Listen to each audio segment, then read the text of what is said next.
Merci David. Donc on voit, si je dois faire un lien avec l'exposé de David, que les choses bougent et ça rejoint ce qu'on a vu dans la première partie. Le contexte avec Omicron n'est plus évidemment le contexte du début de la crise et par conséquent, la question de l'obligation vaccinale devient peu à peu, dixit notamment nos politiques belges, une question théorique, c'est-à-dire qu'il n'est plus d'actualité là dans l'immédiat de savoir s'il faut obliger dans le mois prochain une obligation, mais devient donc une question théorique, c'est-à-dire l'idée qu'il faut peut-être prévoir les prochaines crises, les prochaines pandémies et donc mettre en place une organisation qui nous permettrait d'être tout simplement plus efficace. Donc ça peut être aussi bien M. Magnette que Mme Fonck, par exemple, dans les dernières choses que j'ai pu lire, qui donc relativisent un peu la situation. Cela m'amène à me poser une question quand même.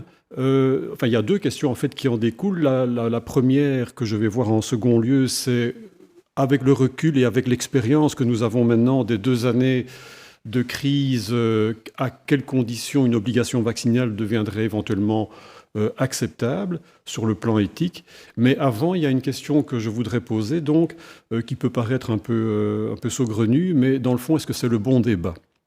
Est-ce que c'est le vrai débat? Donc ce que je voudrais faire ici, c'est prendre non pas un peu de hauteur, c'est un peu prétentieux, mais disons faire un pas de côté si on veut, et se demander simplement, mais il est vrai qu'on parle de vaccination, on est pris là-dedans depuis très très longtemps, et ça devient une obsession, et on veut régler le problème, mais est-ce la bonne manière d'aborder la crise que nous sommes en train de traverser? Alors, vrai, faux débat. Alors, c'est un vrai débat certainement, pour la raison suivante, c'est que ça reste quand même une question qui touche évidemment à des principes de droits fondamentaux, donc il n'y a rien à faire. Il faut essayer de baliser les choses. Ça reste une question qui est un vrai débat aussi parce que les soignants sont toujours quand même sous la menace, pour ceux du moins qui ne veulent pas être vaccinés, sous la menace d'une vaccination obligatoire. Dans les déclarations de M. Magnette, notamment, on est tout à fait surpris de l'entendre dire qu'il reconnaît que la situation ne justifie plus d'obligation, mais puisqu'on a décidé malgré tout que les soignants devaient être vaccinés, tant pis, ils le seront, et ils devront l'être. Et sans que ça ne fasse question, manifestement, ça semble être d'une logique implacable, mais dans un monde que je ne connais pas, je vous avoue, il y a là quelque chose, évidemment, qui ne tourne pas rond. Enfin bref, donc en attendant, cela veut dire qu'ils sont toujours menacés éventuellement de devoir perdre leur emploi, etc., ou de devoir renoncer à leur emploi en tout cas, et par conséquent, il y a un véritable enjeu à essayer quand même de clarifier les choses les concernant. Donc c'est un vrai débat, bien sûr, mais c'est aussi peut-être un faux débat. Et si c'est un faux débat, c'est pour la raison suivante, c'est que depuis presque maintenant 1 an et demi, donc on nous a appris en fait à voir la crise que nous traversons à travers les lunettes de la vaccination. Et tout tourne autour de ça. Donc, quel vaccin? Il faut vacciner. Les non-vaccinés sont un problème. Comment les amener à se faire vacciner? Alors, on met des DJ, etc., évidemment, dans des salles de vaccination. Enfin, on fait tout et n'importe quoi. On menace éventuellement. On fait des obligations qui ne disent pas leur nom. Enfin, bref. Donc, c'est clair que on a appris à voir les choses à travers ce prisme-là de la vaccination ou de la non-vaccination. Et tout est ramené à ce problème et tout tourne autour de cela. La question que je me pose est la suivante, et c'est la raison pour laquelle je me demande si ce n'est pas un faux débat, c'est que plus on apprend à analyser la situation que nous traversons de cette manière-là, moins, c'est une question que je vous soumets, moins on voit où peut-être se situe le vrai débat, ou en tout cas un autre débat qui est premier et qui est peut-être plus fondamental. Alors quel pourrait bien être cet autre débat que l'obsession pour la vaccination occulte ? Eh bien, je vais vous le dire à travers une situation que nous connaissons, qui permet de comprendre les choses. Quand on aborde la question des hôpitaux surchargés, donc aujourd'hui, quand on parle d'obligation vaccinale, donc ce n'est plus pour limiter évidemment la pandémie ou la transmission du virus. Donc ça, on l'a bien expliqué tout à l'heure. Monsieur Copiters nous l'a rappelé. Donc ce n'est plus du tout ça l'enjeu. L'enjeu, c'est la surcharge des hôpitaux, qui fait peur à tout le monde.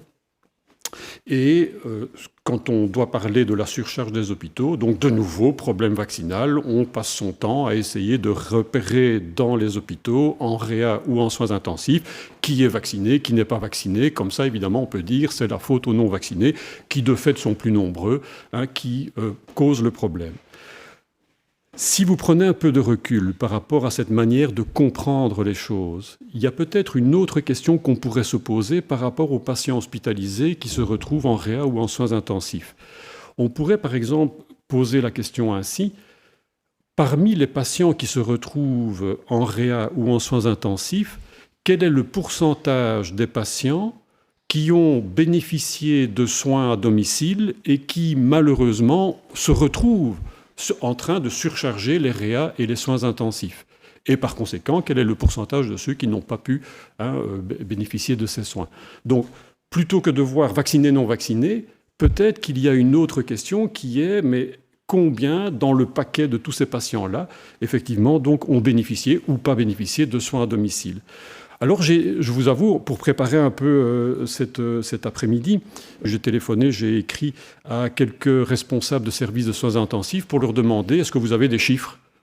Donc, en posant cette question-là, est-ce que vous avez des chiffres sur le pourcentage de gens qui ont eu des soins à domicile et malheureusement, les soins n'ont pas donné de résultats attendus et par conséquent, ces gens ont dû être hospitalisés, puis ont fait des formes graves éventuellement et ça se passe mal pour eux.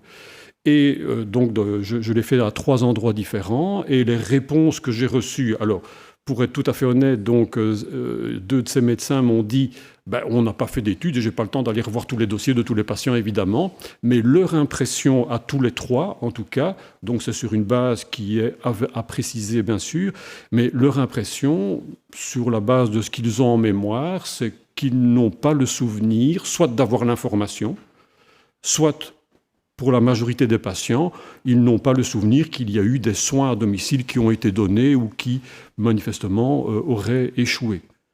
Alors, si vous mettez ça en parallèle, ce n'est qu'une indication, évidemment, il faudrait pousser l'étude plus loin, ça c'est une évidence, mais si vous mettez ça en parallèle maintenant avec la déclaration de médecins généralistes qui ont eu le courage de soigner à domicile ou dans les maisons de repos, etc., quand on entend ces gens-là, et c'est aussi empirique, donc ce serait aussi évidemment à approfondir, mais l'indication que l'on a pour le moment, d'après ces gens, s'ils ne mentent pas ou n'exagèrent pas leur affaire, c'est que dans 98% des cas des patients qu'ils ont soignés, manifestement, ils n'ont pas dû les envoyer à l'hôpital. Donc ça permettrait peut-être, enfin ça rentre en résonance, mais ce n'est qu'une indication qui n'a rien de scientifique en tout cas, qui n'est pas une étude à grande échelle, mais n'empêche que vous comprenez ce que j'essaie de vous dire. C'est que quand on parle en termes de vaccination, parce que nous avons appris à voir les choses à travers la question du vaccin, le problème c'est évidemment la faute aux non-vaccinés d'aller encombrer les hôpitaux. Et le problème c'est comment corriger ces gens-là. Corriger dans tous les sens du terme, il faut les vacciner et il faut les sanctionner éventuellement. Si vous posez la question en termes plutôt de soins à domicile, et que la question par rapport aux patients hospitalisés, c'est quel pourcentage de gens ont eu des soins à domicile effectivement, qui se retrouvent malgré tout en réa ou en soins intensifs, vous comprenez que ça pose une autre question. Et la question c'est quoi? C'est si on peut démontrer effectivement, ou si on peut de manière raisonnable penser que les soins à domicile limitent considérablement les hospitalisations, alors là, il y a une autre question de responsabilité qui débarque. Ce n'est pas les patients non vaccinés qui sont responsables, mais là, c'est maintenant une question politique.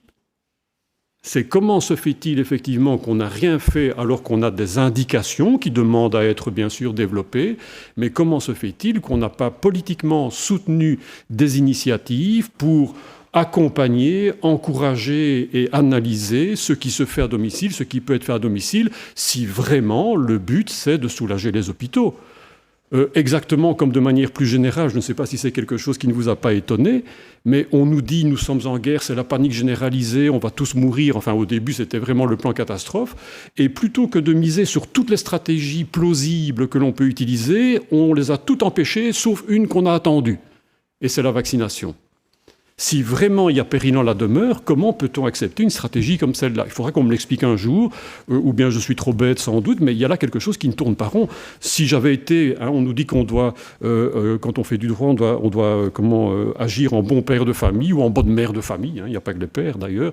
Donc, mais n'empêche que si on est embarqué là-dedans, en bon père de famille, qu'aurais-je fait? Heureusement, je n'étais pas au pouvoir, mais en attendant, j'aurais essayé et j'aurais misé sur toutes les stratégies possibles. Et puis on élimine celles qu'on voit effectivement se révéler inefficaces. Mais tant qu'on met personne en danger, il me semble qu'il fallait viser large, bien entendu. Donc, on nous a appris à voir les choses à travers la problématique de la vaccination en mettant le projecteur sur ce problème-là. Faux débat. Alors, ce n'est pas tout à fait un faux débat, je l'ai dit, mais ça occulte peut-être la vraie question que l'on devrait se poser, c'est est-ce que ce n'est pas en termes d'accompagnement, de patients accompagnés ou pas accompagnés, qu'il faudrait d'abord poser le problème. Et s'ils ne sont pas accompagnés suffisamment, si certains médecins le font en prenant des risques avec l'ordre des médecins, est-ce qu'il n'y a pas là quelque chose quand même qui est scandaleux, qui doit être dénoncé, qui doit éventuellement aller en justice ? Si on pouvait démontrer qu'effectivement, des patients peut-être sont décédés par manque de soins parce que tout simplement, on a empêché que ces soins soient donnés. En attendant, donc, obligation vaccinale, il est vrai qu'on ne peut pas occulter ce débat-là.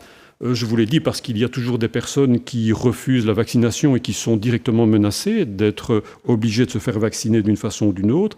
Et puis, comme le disent donc nos politiques, n'empêche que c'est vrai qu'on peut profiter de la crise d'aujourd'hui pour essayer tout simplement de voir comment on pourrait organiser les choses dans le cadre d'une prochaine pandémie.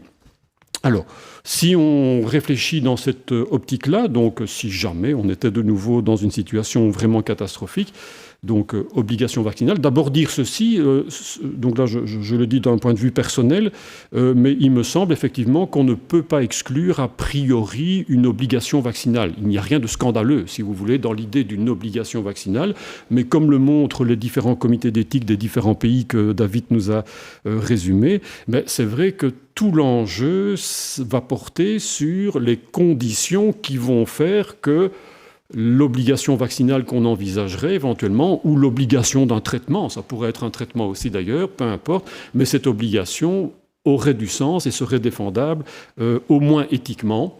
Et donc, si on devait avoir une loi pour ce faire, eh bien, il faudrait que la loi respecte au minimum, évidemment, les principes éthiques qui seraient donc défendus.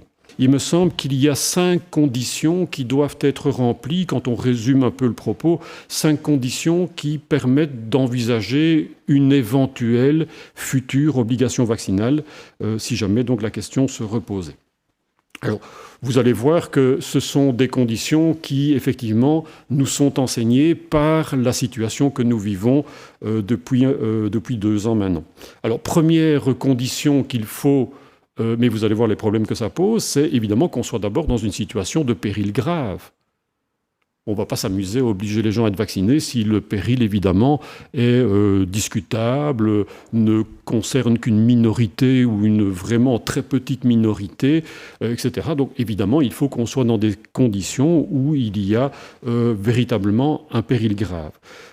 Concernant le virus qui nous concerne ici, si vous prenez le taux de létalité lorsque le virus était le plus méchant, donc c'est-à-dire l'année passée, il y a 2 ans maintenant, donc c'était, d'après les chiffres que l'on a, donc ça tournait autour de 2,3%.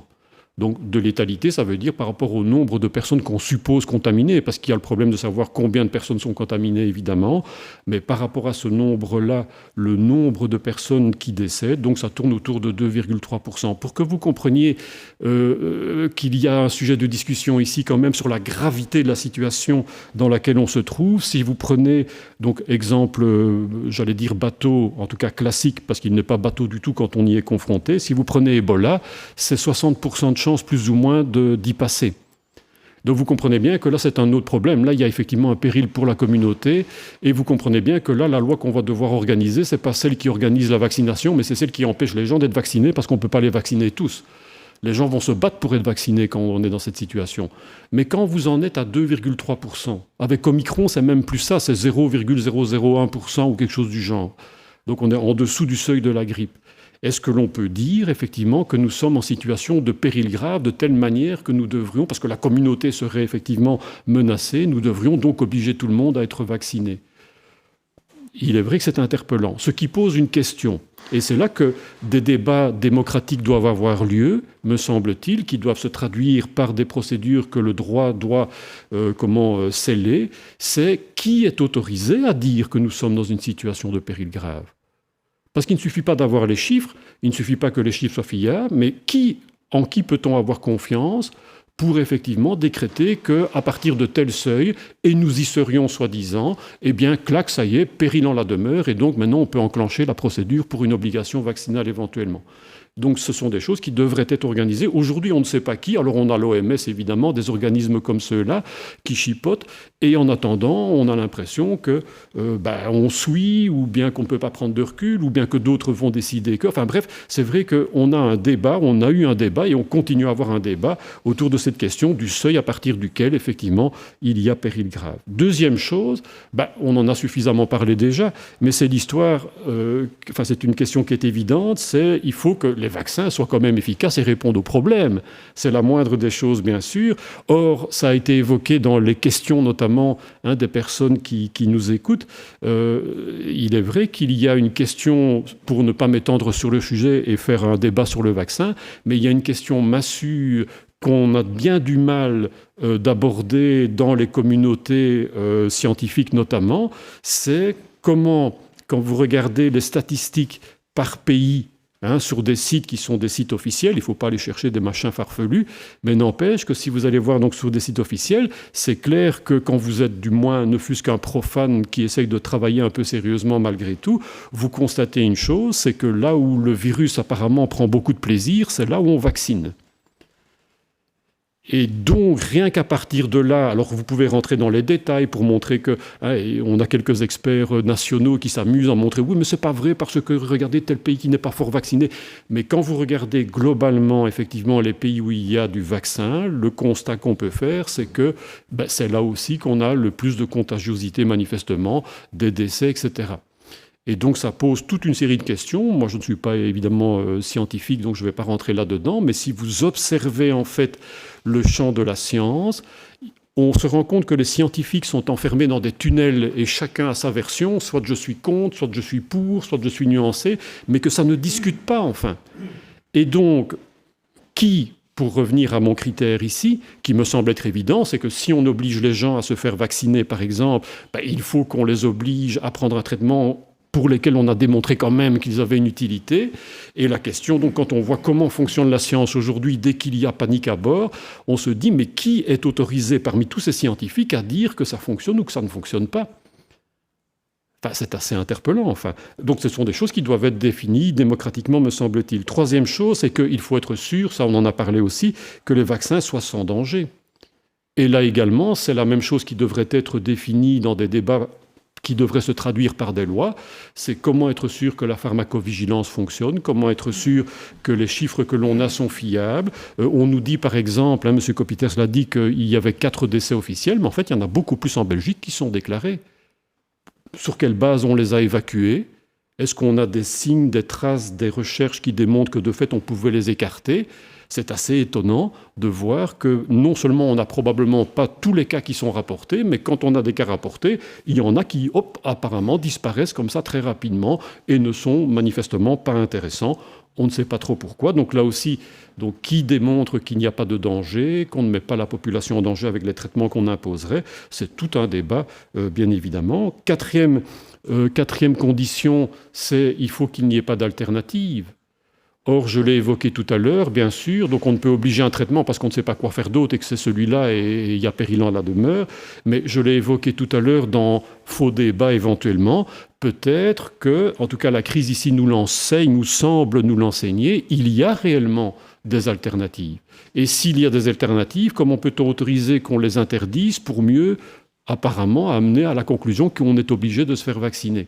Il y a là de nouveau un débat, évidemment, sur la crédibilité de la science aujourd'hui, des enjeux de pouvoir, qui est quand même assez interpellant. Et donc là, il faut des garanties juridiques que si jamais on devait organiser l'obligation vaccinale à l'avenir, on ait la certitude qu'on a épuisé toutes les options avant d'en venir, évidemment, à l'obligation vaccinale. Et puis je termine avec la dernière condition qui, moi, me semble fondamentale aussi, dont on parle moins peut-être, mais qui est tout simplement que si on oblige les gens à être vaccinés ou à prendre un traitement, enfin peu importe le médicament en jeu, mais toujours est-il, c'est que ça n'oblige personne à devenir complice de pratiques mafieuses. Donc je vais le dire comme ça pour aller vite, c'est-à-dire Tout simplement que ce que l'on sait quand même, si vous observez un peu le monde des firmes pharmaceutiques, etc., c'est que ce ne sont pas des tendres. On sait que, par exemple, pour ne pas le nommer, Pfizer est...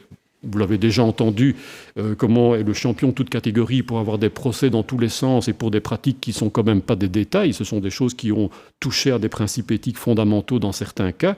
Donc c'est du mensonge, c'est des expérimentations douteuses, etc.